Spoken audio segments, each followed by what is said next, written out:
What's up, everyone? Aaron Nagler here for PackersNews.com, live on Facebook, late Wednesday afternoon. We've heard from Brian Gutekunst, we've heard from Mike McCarthy, and now, dear people, it's time to hear from you, the Packers fans out there, after a long day here in Indianapolis.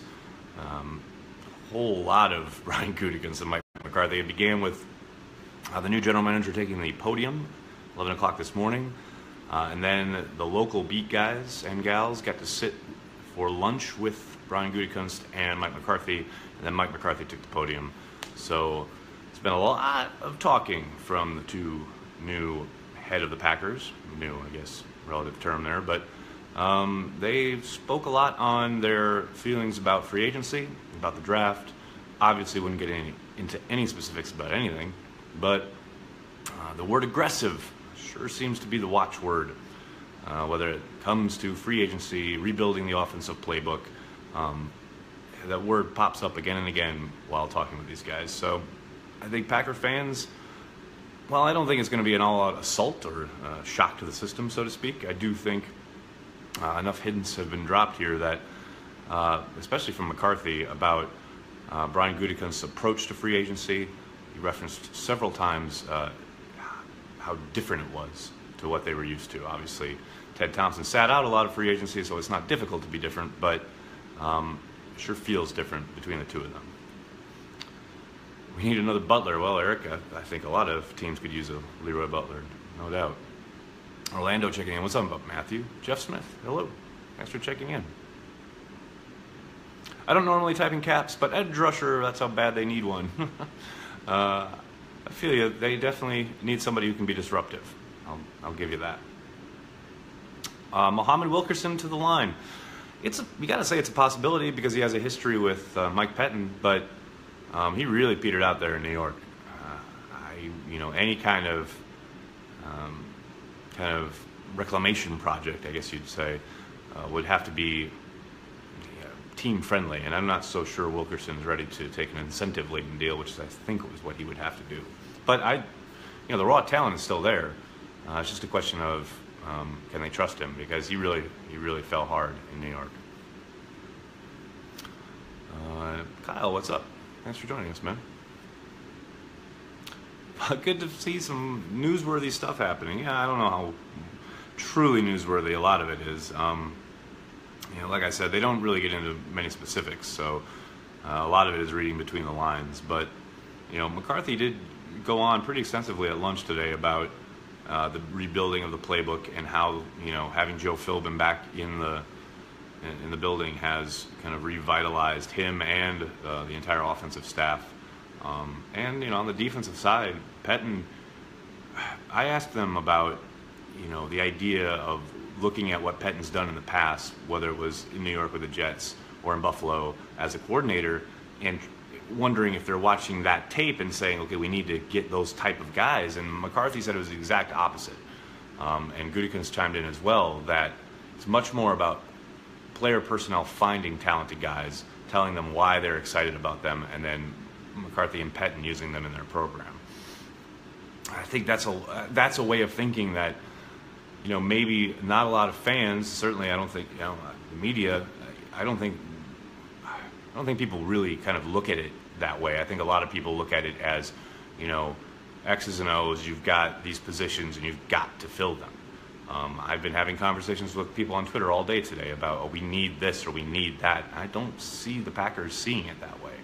Now, obviously, they're gonna weigh need in any kind of evaluation when it comes to actual selections in April. But more and more, it sure seems like they want to find the best football players that they can, rather than trying to pigeonhole what they absolutely need and have that drive their selections. Jennifer, what's up? 12 draft picks. That's right, Timothy. Any names you're hearing that could be free agents that could be brought in for Aaron Rodgers' backup? Nothing that's kind of jumped up and out at me. Nothing that's not mere speculation. I've heard the idea of trying to go find a veteran quarterback, but we're still a couple weeks away from free agency starting, so right now it's hard to know who exactly will be available. It's funny, both McCarthy and Gutekunst as you would expect them to. Kind of gave, not a stamp of approval, but they gave, endorsements for Brett Hundley, saying they still believe in him. They think he still has potential that can be reached. The one thing that was interesting in that regard, though, is McCarthy talked about how it was more of a collective failure rather than just Brett Hundley when it comes to his lack of production on the field. He certainly said, while what he mentioned at his closing press conference about Brett Hundley not being ready, he said that that included the work that was done, both getting him ready for the opportunity by the coaching staff and Hundley's personal preparation. Mike Glennon was cut today. Yes, Mike, he was. I don't see him as a viable option in Green Bay. Statuesque, pocket passer. I think the best quarterbacks in Green Bay have been ones who've been able to move and have good pocket presence, and that's not something I've ever seen from Mike Glennon. Will Barnett return? Are you talking about Burnett? Morgan Burnett? He's got a chance to. You got to think they'll probably start talking sometime this week. Undoubtedly, Gutekunst will sit down with his representatives. In fact, he did mention that at the podium today, and talk about a possible contract extension / return to the team. But that's a position where they drafted Josh Jones last year for a reason, with the expectation that Burnett could hit the market. So I think it's going to be much more about Morgan Burnett deciding if he wants to hit the free market, if he wants to hit free agency, where he's going to make a good deal of money. I mean, his kind of market value, so to speak, at least projected by, I believe it was Spotrac, said around $10 million. And I don't think the Packers are prepared to pay him that, about $10 million a year, when they just drafted his supposed replacement in Josh Jones. So I think that's going to be a case of if Morgan Burnett wants to come back to Green Bay for a little less, I'm sure they'd welcome him. But I tend to think he's going to want to hit the market and see what he can get, because I think he's going to get paid some big money. Let's see. Lots of people play fantasy football in my comments here, trading all the draft picks and trying to go get J.J. Watt. That is not happening, people. Trey Burton at tight end. David, that's a real possibility. He's obviously set to hit the market. He stated he wants to be a starter. I think he'd walk into Green Bay. I'm not so sure I'd label him the A1 starter, clearly ahead of Lance Kendricks, but I think he'd be a great compliment. And the need is there at the position. There's no doubt about it. Obviously, you can always draft somebody, but rookies at the tight end spot around the league, and specifically in Green Bay, it takes a while for them to contribute, and I think the Packers need help immediately. So I think they'll definitely be in that market. Now, will Trey Burton get a lot of attention? Will he get a bunch of offers? Will he break the bank, so to speak? If that's the case, if he is that hot commodity, then I don't expect the Packers to go hog wild on him. But you never know. I saw someone mention Lamar Jackson. The more I talk to people, I've been here about 24 hours now, and the more people I talk to on the ground here in Indy, I am going to be very surprised if Jackson makes it to the Packers at 14. I think, and if he is there at 14, the Packers will probably run the card up. He is incredibly athletic, as you guys know. Great, production there that final year in Iowa. And you could set him on the perimeter between him and King, and then have Randall on the interior. That's a really good trio right there. I think, but like I say, I think Jackson, there's a good chance he goes prior to the Packers pick at 14. Caitlin, a new kicker? It's all, you can't say never say never, because Mason Crosby is set to be, I believe, the highest paid kicker in the league. Maybe the Packers look to gain some cap relief there, but I mean, something to be said for peace of mind. Mason Crosby is very good. He can be counted on for the most part. He's been pretty good at clutch kick situations, and those kicks can swing entire games. So in a league where oftentimes down the stretch it's one or two games that can swing whether you make the playoffs or not. Let's say you move on from Mason Crosby, you get a new kicker, and he's not as consistent, and you lose a game or two because of him. That could be the difference from hosting a home playoff game and being a wild card on the road, or even not being in the playoffs. That's how wild and close margin for error it is. So I'm not saying you can automatically draw a line from A to B, but you got to take that into consideration when you're talking about maybe moving on from Mason Crosby. Let's see. What about Aaron Rodgers, Dorothy? Well, Brian Gutekunst said they are, definitely looking to get the extension done sometime this offseason. I wouldn't expect it anytime soon. I wouldn't expect it. Definitely wouldn't expect it prior to free agency. I think they want to. Rodgers and his crew is going to want to watch Drew Brees get paid. They're going to want to watch Kirk Cousins get paid. Maybe even Matt Ryan get paid. But Gutekunst did say they want to get it done sometime this offseason, and he seemed to be pretty confident that it was going to happen. Mark Murphy indicated yesterday that they are in talks, so they're definitely talking. They're definitely looking at an extension. It's just a question of letting the market settle at first, and then they'll probably work around those parameters. But you can bet that Aaron Rodgers is set to be the highest paid player in the NFL in the history of the league sometime this summer. How in the world did Bennett get his signing bonus? Well, because the whole contention from the Packers was that he didn't disclose an injury. Well, they cleared him on a physical. They passed him on a physical and they signed him. So it's hard. The arbiter's statement there by dismissing the case is it's hard to have much sympathy for the Packers in this situation because they cleared the guy. He was given a full physical by their medical team and passed and cleared and put out there to play. So did something pop up? Was there any reality to that shoulder? I don't know. I can't tell you. But it doesn't change the fact that Martellus Bennett quit on the team. We all know that. The Packers know that. That's why they tried to get the bonus back. Unfortunately, they weren't able to because, like I said, they passed the guy in a physical.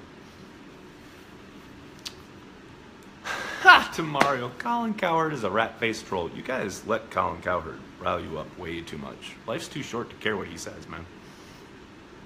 Gutekunst, always impressive when he speaks. I agree. He always has been for years now.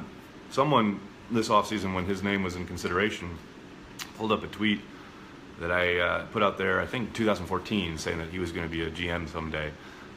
Anybody who's spoken with him over the years knows how impressive he is. He's a very good talent evaluator. He knows exactly what he wants to say. He knows what kind of information he wants to impart. He's really good in that regard. My cousin Brian chiming in here. Better 70s porn stash, Matt Hamilton at the Olympics or A-Rod in the preseason. Come on, it's got to be A-Rod. It's got to be A-Rod. Although Hamilton's is pretty sweet because it's so small. That's what makes it kind of spooky, scary good. But Rodgers with the big, thick stash, I gotta give him the nod. Will they be aggressive or will they just say the word repeatedly? Stay tuned. Bennett can't catch. Chris, you got that right. At least in 2017 he couldn't. What's weird is that he could right up until he joined the Packers. Drops had never been a problem for him. Josh Jackson. Yes, not Lamar Jackson. Sorry, guys. Oh, brain swirling. Yes, Josh Jackson is who I'm talking about, not Lamar Jackson. Just how much upfront money can a team do in a contract? Well, it all depends on how they want to, what do you call it? Prorate the bonus. If they give him, say, you'll hear, terms like signing guarantee, guaranteed at signing, guarantee for injury. There's lots of different ways they can kind of cut it up, so to speak. They can prorate the bonus can be prorated so that they're paying it out over the length of the contract rather than entirely up front. What matters is the cap hit. Really, it's not even the guarantee; it's what the cap hit is. And what's interesting is in all this talk about Rodgers' contract and how it's going to affect the salary cap and things of that nature is when he signs that deal, it will undoubtedly. I don't doubt for a second that Russ Ball will do what he did the last time around and ensure that his cap hit in 2018 is actually reduced because it's set to be, I think, like $22 million right now. I'd have to look again, but to be sure. But I think it's around $22 million. They could take that down, 17, 10, who knows? So it's not really about the cash that they're paying out. It's about what the size of the pie that his contract is going to be. And they could create some cap room by extending Aaron Rodgers. People don't talk about that, but it's true. Let's see. Are you dining at St. Elmo's? I am, Timothy. Tomorrow evening, not tonight. If Chubb, the defensive end, slips due to a run on QBs, how far do you see? I don't see him falling to Green Bay, but you do never know. My colleague Ryan Wood pointed out yesterday, and I think correctly, all those quarterbacks going in the top 10 is definitely going to help the Packers. They should get a top 5 defensive talent in this draft due to the guys like, all the quarterbacks and Nelson, the guard from Notre Dame. All those guys will go in the top 10, thereby pushing defensive talent down to the Packers. Obviously, that's a good thing. Did Wilkerson play for Pettin? Yes, he did. Any kind of evaluation, undoubtedly, they will lean on Mike Pettin and his opinion of the man if they did want to take a look. They have room to move with as many picks as they have. I agree. I mean, that's the nice thing about the compensatory picks now is that they're tradable. So that's a lot of ammunition they've got to move wherever they want. And Gutekunst mentioned that when we spoke to him at lunch today. They have the ability now to go where they want, where they see the talent. As far as if they see a cluster of guys on their board who are really similar grade-wise, they can either move down, collect a few more picks, or they can move up and grab a specific guy that they want prior to that, because they have the ammunition to do so. So what all those picks really gives them is flexibility throughout the weekend. Wouldn't it be better if a QB dropped so we might trade down? Well, Chris, it depends. If what your grades are on the guys that are available. If there's a guy, a blue chip player, if there's a difference maker there at 14, you take him. You don't trade down just to trade down. But yeah, if they get to 14, let's say a quarterback drops there and someone calls about trying to get up grab him, say Lamar Jackson, as I screwed up before, then and the guys that are on offer for the Packers say are all graded similarly. They're all hovering around, around the same grade. Then yeah, I wouldn't be surprised to see the Packers drop down. But again, that all depends on the evaluation that the Packers have of each individual player, and that's not something we're privy to. Bring Johnny Football back to the game and sign him. No. This is something, I've gotten a lot of the Johnny Manziel stuff, and I'll ask you this. It's a rhetorical question, but I'll just frame it like this. The Packers probably would have saved their season and ensured that they made the playoffs by signing Colin Kaepernick, who can play, but didn't because of off-field concerns. So now they're going to turn around and go get a guy who is going to be equally as much of a kind of a circus off the field, media attention-wise. And I'm not casting aspersions on the young man. I know he's very serious in his attempt to come back, and that's great. But the media attention would be incredible. It would be insane. It would be ESPN outside 1265 Lombardi every single day. And you're going to do all that. You're going to invite all that in for a guy who can't play. I know the off the field and all this, and it's all very exciting, but and maybe Manziel can develop into something, but are you really going to have a practice squad / third string quarterback as that guy, as the reason there's a row of TV trucks outside when you get to work every morning? I just don't see it happening. Now maybe that's me trying to get inside the mind of Brian Gutekunst and even Mark Murphy in this instance, but I just don't see it in Green Bay. Nags run the 40. Maybe when I'm running to the bar after I get done here. Sign Colin Kaepernick. Josh, I think they should. I said it last summer. I'll say it this summer. Colin Kaepernick would be a very good signing, and he would be an immediate upgrade at backup quarterback. Heard anything about Sam Shields and his comeback attempt? Not since he spoke with Michael Cohen a couple weeks ago. I know he's working out. I know he's earnest in his desire to get back into the league, but so far all quiet on that front. Mayfield is worlds better than Johnny Football. I completely agree. Is Taysom available? No, Randall, I don't believe so. I think he's down there in New Orleans. Jay Cutler is a backup? Man, that would be fun. You know, stranger things have happened. I doubt that they go that route, but, you know, they won a Super Bowl with one ex-Bear quarterback sitting behind their starter when Jim McMahon was backing up Brett Favre, so why not? Sanchez, Robert, I believe he's still under contract in Chicago. What's happening at the Combine tomorrow? I think we're getting more interviews with a few coaches and GMs, and I believe the first prospect bench presses will be taking place. And some other various testing. Ty Montgomery, where does he play this year? Great question. They were asked about that, both of them, both Gutekunst and McCarthy. Both of them stressed his versatility, but they both noted that he has been lacking in the availability column as far as not being able to make it through a full season.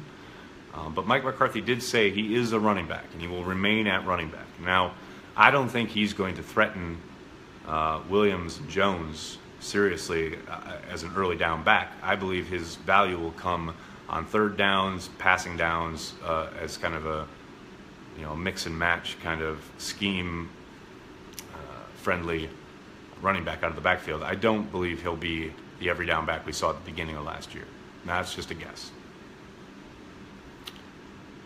What about Eli if the Giants cut him? I don't see the Giants cutting him, but maybe. I doubt it, but he's got experience in McCarthy's system because he ran McAdoo's system for 2 years, and McAdoo's system was the exact same as McCarthy's, so it's a possibility. Just a hypothetical, what would it take for a team to pry away Rodgers from the Packers? Divine intervention. I don't know, 5 first-round picks. Cut Cobb and put Montgomery in the slot, but Cobb's a better receiver than Montgomery. Everybody hates Cobb, and I don't get it. Finley or Ferguson as a mid-round pick? Yeah, why not? Why would we sign a fullback? We have ripping carriage. Nice. Vita Vea, Kenny Clark, Mike Daniels. Jonathan, I love it. If Vita Vea is there, I think they should pick him, but that's just me. Any Packers on the trading block under Gutekunst and the new coordinators? I'll tell you what, I heard something last night that I can't put out there yet, but I'm working on it. There was a surprising name that I heard last night along the old grapevine, but like I said, I got to talk to a few more people yet to see if that's a real thing or if someone's just blowing smoke. But yeah, you never know. Like you said, it's a new GM. He's got different ideas about how he wants to put the team together and who may or may not stick around, so stay tuned. I think McCarron would be a good backup. I'm up and down, and I don't see very many special traits there. Maybe they would look at that, but he wanted to hit free agency for a reason, I would suspect, so that he could go someplace and compete to be a starter, and that's obviously not going to happen in Green Bay. Now, maybe he gets out in free agency, doesn't find something he likes, and decides, okay, I'll go back up Aaron Rodgers, even if the Packers would be interested, which I don't know. But, I would doubt it, but you never know. If Minnesota loses Keenum or Bridgewater is our division. Sorry, I went too fast. They go too fast. Keenum would be cheap and decent. He'll be decent. I don't know if he'll be cheap, though. I think he's going to go someplace and get money to compete for a starting gig. But again, I'd put him into the same category. If he didn't find us a place where he could compete for a starting job or a situation he didn't like, yeah, I think the Packers should definitely look at that. Talib got cut. Not a surprise. That's been kind of coming for a while now. That's somebody I think the Packers should look at. There's no doubt about it. Talib would instantly upgrade their secondary, and I know there's a lot of off-field issues there, a lot of on-field issues that they would have to work through, but that's definitely a phone call that needs to get made.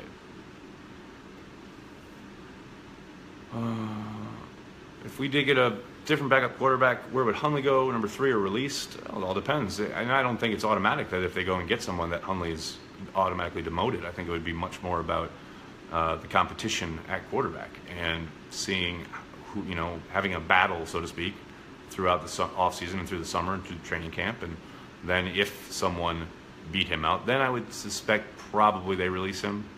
I don't see them keeping him around as a number 3, but maybe. McCarthy he talked about it again today about liking having 3 quarterbacks on the squad. So I don't think he has any practice squad eligibility left, though, so they'd have to keep him on the 53, which I can't see happening. Who's better, Talib or Butler? Talib. Callahan, the next Brett Favre. Oh, if only.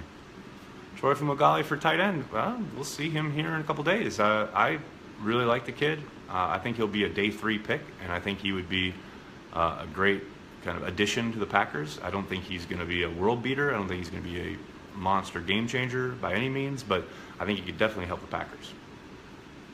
And he talks about Jordy restructuring. Nothing yet, but I have to think we're gonna find something out here in the next week or two. But we'll see. We'll see. Gutekunst did address it a little bit. I asked him, how can you, because when we talked to him on the podium, he was asked about high-priced veterans, and he said, we don't want to watch good players walk out the door. It's kind of like he's been watching my Facebook Lives. But then at lunch, I asked him, well, how can, you don't want to watch these guys walk out the door, but how can you, justify paying 3 wide receivers $10 million each, $10 million cap hits each? And, he dodged it a little bit, but, he was upfront. Like, he said it would be unusual, obviously, but if you had your preference, you would have things evened out, the cap. But you look around the league, lots of teams have spikes at certain positions, and sometimes it's just a one-year thing. And he sure seemed comfortable with the idea of keeping all 3 around at their current numbers. Now, I don't think that's going to happen, but it didn't sound like a guy who was ready to move on from any one of them. All right, everybody, I'm gonna jump. I'm really tired and I need a nap. But thanks so much for joining me. I'm sorry if I didn't get to your question. They do fly by really fast, but make sure you're checking PackersNews.com. Ryan and Tom already have a bunch of great stuff up there. Check it all out. They'll have new stuff up throughout the evening tomorrow. Michael Cohen and Pete Doherty as well back in Green Bay are getting stuff up for you. So PackersNews.com. Refresh it and on the minute every minute. We'll have it all for you. Until tomorrow, from Indianapolis, have a good night, guys.